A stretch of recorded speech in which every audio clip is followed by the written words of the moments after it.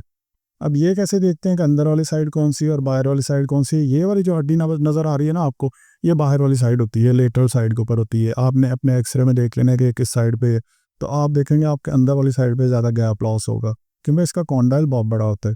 Grade 3 के अंदर तो ऑस्टियोफाइट्स भी ज़्यादा बने हुए हैं, ये देखें यहाँ से नोकदार है, इस जगह से नोकदार है। और ग्रेड 4 के अंदर तो बिल्कुल ही पिराशर हो जाता है, इसमें तो आपको टोटली रिप्लेसमेंट ही कराना पड़ता है, नया जोड़ ही डलवाना पड़ता है। तो ये थी सारी की सारी डिटेल्स के कौन कौन से प्रॉब्लम्स आते हैं नी ऑस्टियोआर्थराइटिस के अंदर। अब मैं आपको बताता हूँ इन सब को रिजॉल्व करने के लिए आपने फिजियोथेरेपी में क्या कुछ करना है। ठीक है, सबसे पहले हम देखते हैं इन ऐसे लोग जिनको फिक्स्ड फ्लेक्शन डिफॉर्मिटी हो जाती है, यानी कि उनका घुटना मुड़ा रहता है, यानी कि फुल सीधा नहीं होता। तो उसकी वजह क्या होती है, जब भी मैं बैठा हूँ ना, मैंने जैसे खड़े होना है, मेरी टांग ने सीधा होना है ना, या फिर मैं ऐसे लेटा हूँ और मैंने अपनी टांग को बिल्कुल सीधा करना है, तो मेरे किस पट्टे ने मेरी टांग को सीधा करना है, उस पट्टे को कहते हैं क्वाड्रिसेप। और वो पट्टा कहाँ पे लगा होता है, वो हमारे यहाँ पे लगा होता है, यहाँ पे थाई का जो पट्टा होता है उसका काम होता है हमारी टांग को बिल्कुल सीधा करना। सो ऐसे लोग जिनको ऑस्टियोआर्थराइटिस हो, ऐसे लोगों के अंदर ये वाली पोजीशन बन जाती है, और पक्की पक्की ऐसी बन जाती है, टांग को सीधा करना बड़ा मुश्किल हो जाता है। हम क्या करेंगे, हम एक तो एक ज़बरदस्ती इसको कर दें, नहीं, दूसरा तरीका ये है कि वो पट्टा जो टांग को सीधा करे उसको ट्रेन कर दें, उसको स्ट्रेंथन कर दें। वो कैसे करेंगे, पहली वर्जिश यही है।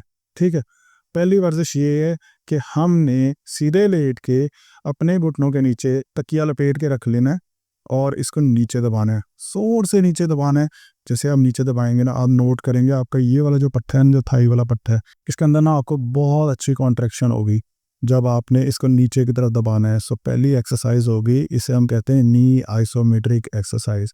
सीधा लेट के घुटने को नीचे तकिए को ऊपर दबाना है, 10 सेकंड के लिए आपने होल्ड करना है, 20 दफ़ा ये एक्सरसाइज करनी है दिन में, हर 2 से 3 घंटे के बाद। डिपेंड करता है कि अगर आपको बहुत ज़्यादा पेन है तो आप इसको 4-5 घंटे का गैप भी दे सकते हैं। लेकिन अगर पेन इतनी ज़्यादा नहीं होती, ये एक्सरसाइज करते हुए अगर आपको दर्द नहीं होती, हर 2-2 घंटे के बाद 20 दफ़ा तो लाजमी करना है आपने।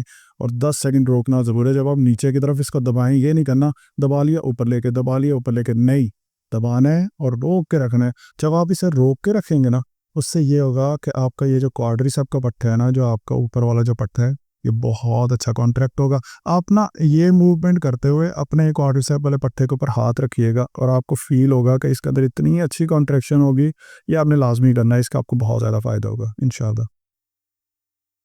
नेक्स्ट एक्सरसाइज है जिसे हम हिप एबडक्शन कहते हैं। इसके अंदर ये होगा कि आपने सीधे लेट जाना है, सीधे लेट के अपने घुटने को सीधा रखना है। अच्छा, आप एक चीज़ नोट करें, मैं आपको ऐसी वर्जिश नहीं बता रहा हूँ जिसके अंदर घुटना मूव हो रहा हो, घुटना हिल रहा हो।